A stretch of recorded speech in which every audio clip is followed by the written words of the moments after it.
Hey guys, how's it going? It's Infernoman again. Welcome to my second tutorial on the channel. In my last tutorial, I taught you guys how to make Pokemon layouts for your Nuzlocks or basic Pokemon playthroughs in general. This time around, I thought it would be useful to make the same video, but about thumbnails for those Pokemon Nuzlocks. And basically, it's kind of, like normal thumbnail making, but just to give you some tips on what most people generally like to see in their Nuzlocke thumbnails, I will give you that tutorial right now. So, to start off with, of course, you're going to want that thumbnail required size by choosing New in Photoshop, 1280 by 720 pixels. So, now that we have that down, if it starts off like this where there's a white background, that's completely fine. Just click the lock on the background here, and then if you have the eraser tool, if you right click, it'll give you the magic eraser tool, and you can just delete that whole thing. But we already have one of those open, so we're just going to use this one. Now, the first thing you're going to want to do is start making the thing that's going to be in every single thumbnail, which is basically going to match the layout background you had for your layout making. I don't have the exact images I used in the last tutorial, but for this tutorial, I'm going to just use an image of platinum here, and then what you're going to want to do is basically, I gotta put this in the right order. What you're going to want to do basically from there is take this image right here, drag it into your thumbnail layout. Control minus is zooming out there, so you can see everything that you're putting into this image there, and basically you're just going to want that to cover the whole image. Now, it might seem kind of weird to do that for now, but that's just the way it is. Now, the next thing I'm going to do is show you the first design that I have, which is basically akin to my Ultramoon Randomizer Nuzlocke thumbnail design here, where there's a big open space for you to put the actual additional stuff of the thumbnail and the basic design that's in every single thumbnail on the left here, or the right, depending on where you put it. So, of course, to do that, you're going to want to take the eraser tool, but obviously this tiny little circle is going to be too small. So what you're going to want to do from there is make it as big as possible, but not all the way to 5,000 because that's just ridiculous. So that's too small. Let's say probably about 2,500. That seems like, yeah, you're going to have to zoom out more, of course, but that gives you plenty of space to use this object. So what you're going to want to do is just find the right size for how much extra stuff you want to put into the thumbnail, and just erase it. So there's that. That's the whole object for what your layout design will match, and just putting it there is fine. For my Ultramoon design, I just took the layout I had, the backdrop, and I made sure to have Necrozma in there, because Necrozma is a very important piece of this, and then I used the cutout tool to put Lunala in there as well, so that they're both in there, since they're important parts of the layout. Since this is just the color platinum, it doesn't really matter what is included because it's all just the same, it's a solid color. So now that we're done with that, we don't need that image anymore. Then the next thing you're going to want to do is add in your logo. So this is the logo I'm going to be using for this video, just a generic platinum logo. I will be linking where I found this logo in the description. It is not one I have used in my series, but I have seen other people use this artist's logos in their series, and I think it looks pretty nice from what people have been using. Now, to return to what I said about erasing and leaving enough space for this extra stuff, you are going to want as much for that stuff as possible. Having a little bit of stuff means that what people are going to see most of the time is the same stuff all the time. They're not going to really see what happens in the episode that you're teasing by using this thumbnail. So if you just have a little bit of space, you're not going to have much room to put in everything that's going to make people want to click on the video. So you want to make this section as big as possible, but still fit enough of this that people are actually going to want to, watch it for what the whole series is as a whole, rather than just the one episode. So because of that, yes, you can have the logo layered over that. That's what I'm going to show you for this one, which once again is just the same as my Ultramoon logo. I put the Ultramoon logo at the bottom because it looked nice, but you can also put this at the top. That works perfectly, and it's all nice. And then what you're going to want to do from there is take the grouping tool and put these into a group.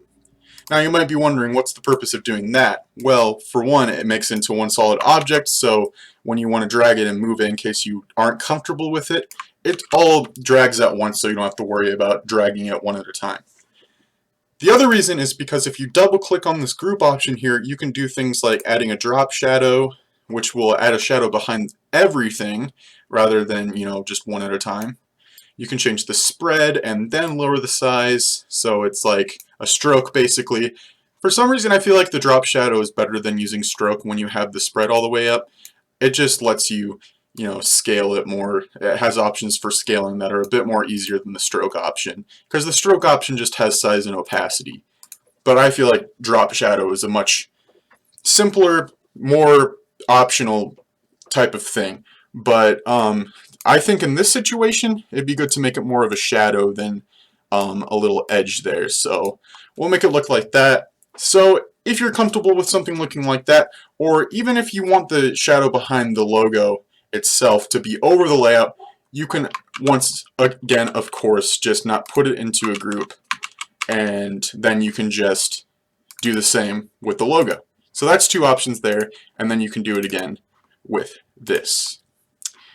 You might want to make the shadow for the logo a little bit smaller than it was before, just so it doesn't cover up too much of the backdrop you have there, and that's just perfect.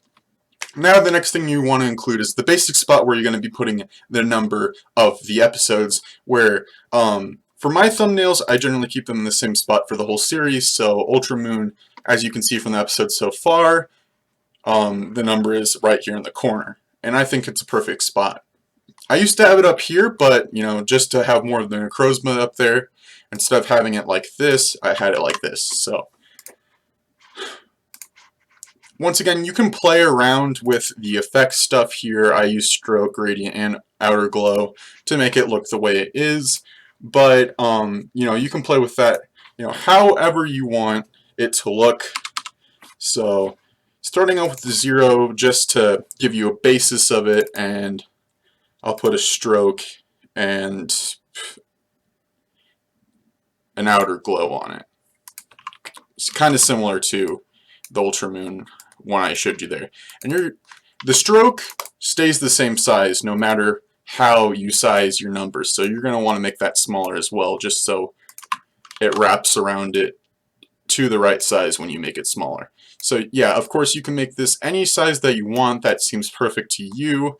I'm going to put it right here since there isn't really any images that we have to worry about covering up there.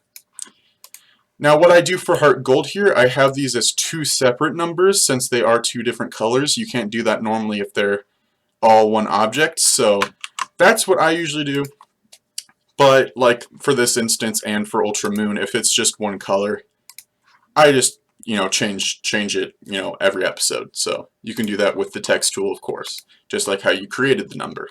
So now that you have that basically there, that is your whole overlay for your thumbnail. This looks like a pretty good design to me. If you guys think any different, of course when you do this yourself you can make it however you want. Now that we have that all out of the way for this design, now the most important part of the thumbnail is the stuff that you're going to change every episode. Now for an example, I just have random objects here to show you. This is the Glimwood Tangle screenshot from that horrid 24 live stream that Pokemon decided to have for us. What you're going to want to do is, of course, drag this object so it's behind every other layer. You don't want it over here. Now, of course, this is not something that would ever be in Pokemon Platinum, but, this is just the example I'm using. So, looks pretty good so far. So you can get rid of that image now that you're completely done with it. And then I just have Ampharos here. I can also show you here, if your image is too small that you want to put into it, for pixelated, sprites and stuff like this that you probably going to want to add into your thumbnails, just go to Image, Mode. You're going to want to make sure it's indexed color if it's not already. Then you can change the image size. It can be 800, 400, basically any size, and it'll still look pretty good. I can show you what happens if you have an RGB color, which is a big no-no that I had to learn over time. So, if you do the same thing that I just showed you how to do there, choose image size and bring it to 800, well, I guess it's not like the greatest example right now. I can just reset the image. Alright, so this is the original image size. So if we have it on RGB color and we change the image size to 800, it's going to look extra freaking blurry like that. And we don't want that because that just looks absolutely terrible. I'm sure you guys can agree with me. So you're going to want to start off with index color, like I said. Change the image size to 600. And then you're going to want to change it back to RGB color mode again because you cannot import the PNG into other files unless it is in RGB. So now that you have that, you can slap that right into the thumbnail here. I know it's pretty random to have an Ampharos sitting in the Gloomwood Tangle in a Pokemon Platinum thumbnail, but there it is, and you know, it kind of looks kind of weird, and it doesn't look like it blends in well. It just looks like it's painted over this image here. If you want to make it look more realistic, once again, double click on the image, choose drop shadow, and then you can play with that. In this image, since the Gloomwood Tangle one is darker, it probably won't be as noticeable unless you change the spread size, and that looks kind of weird still. So another thing is just, well, not pattern overlay, that just makes it camouflaged. Outer glow is also something that, you know, I toy with sometimes, and you know, it just really depends on perspective. If you think people will enjoy outer glow more, choose outer glow, or you can choose drop shadow. Now the thing about drop shadow and outer glow, you know, since it would obviously make sense for this because, you know, logic, you can't choose white for drop shadow and you can't choose black for outer glow because they're not going to be visible. See, if you put drop shadow as white, you can't see it because shadows cannot be white. Outer glow, you try to make it black, you can't see it. So you're going to want to make it white for outer glow and black for drop shadow so they're visible. Now sometimes I have put shadow and outer glow, that works too, but one over the other is usually the smarter way to go. Because like this, it'll look kind of weird like that. And yes, you can drag it while in this, but I wouldn't recommend that because it just messes it up. So I'm going to choose outer glow for this example, and there we go. So that's the basic thumbnail design that you have for this design. Now the other one that I do that you saw from the Platinum logo, I'll go ahead and close this here. I mean, not the Platinum logo, the Heart Gold one. This is the one that I use for Heart Gold. This one's a very interesting one because it's a sectional one. So you have an option to put stuff on the left and the option to put stuff on the right.